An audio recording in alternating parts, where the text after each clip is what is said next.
ជួសជុលបតយើងត្រូវស្គាល់ពីការងារបោះបតហ្នឹងវាមាន2ប្លុកអានេះអ្នកគេឃើញគូសចេះបតគាត់គ្រប់បតវាមានគូសឆ្នោតចេះ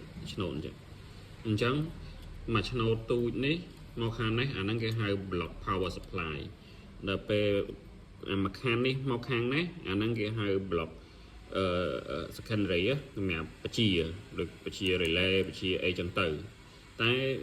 ជាទូទៅភាគច្រើនដែលខូចនោះម៉ាស៊ីនដែលខូចភាគច្រើនគឺខូចតែបែកខាង power supply នេះ 50-60% ហើយអញ្ចឹងបើយើងមិនបាច់ចាំតន់ចេះលំអិតស៊ីជម្រៅដល់អាផ្នែកបជានេះយើងចេះតែធ្វើ power supply នេះលុយយកទៅណាមិនអស់អញ្ចឹងឲ្យ power supply ហ្នឹងគឺភាគច្រើនវាខូចតែមួយប្លុកនេះអញ្ចឹងបើយើងយល់ច្បាស់ពីប្លុកហ្នឹងមួយថ្ងៃ20-30រៀលមួយថ្ងៃ20-30រៀលរាប់យកទៅអញ្ចឹងណាអញ្ចឹងជាងជួសជុលវាស្រួលអញ្ចឹងបើយើងដឹងច្បាស់ពីវាហើយដើម្បីច្បាស់ពីវាតតែដឹងថាភ្លើងវាចេញពីណាទៅណាវាធ្វើការពីណាទៅណាហើយអាគ្រឿងមួយនេះវាធ្វើការអីគេបើគ្រាន់តែខ្ញុំនិយាយកាត់តែមកត្រឹមនេះតែមកត្រឹមមកប្លុកនេះ3-4គ្រាប់នេះបើយើងយល់ច្បាស់ពីវាអាហ្នឹងភាគច្រើនគឺខូចតែមួយដុំហ្នឹងមិនបាច់ចាំតន់យល់ដល់ស៊ីជម្រៅដល់ក្នុងនេះយើងមើលតែមួយដុំនេះទៅចេះពីមួយដុំហ្នឹងយើងចូលដល់មួយដុំនេះហើយយើងចូលមកដល់មួយដុំនេះចេញពីមួយដុំហ្នឹងហើយបានយើងរៀនដល់មួយដុំនេះអញ្ចឹងមតនការទៅមតនការភ្លើងវារត់ទៅអញ្ចឹងភ្លើងវារត់ចេញពីនេះមកចូល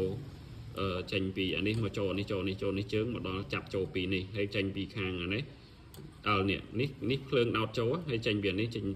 ចូលមកខាងនេះហើយមកចាប់ចូលជើងពីនេះហើយបានចេញមកខាងនេះវាធ្វើការអីមកតង់ទៀតអញ្ចឹងណាអញ្ចឹងគាត់ថា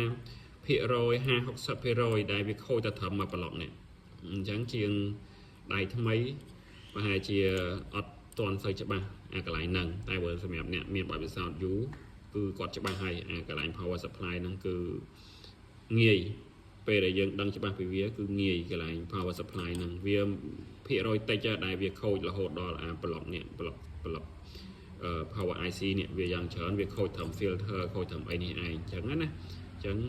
បើសិនជាយើងយល់ច្បាស់គឺស្រួលហើយវីដេអូក្រោយខ្ញុំនឹងបញ្យល់ថាមិនបានចេញពីភ្លើង LN នេះចូលទៅមា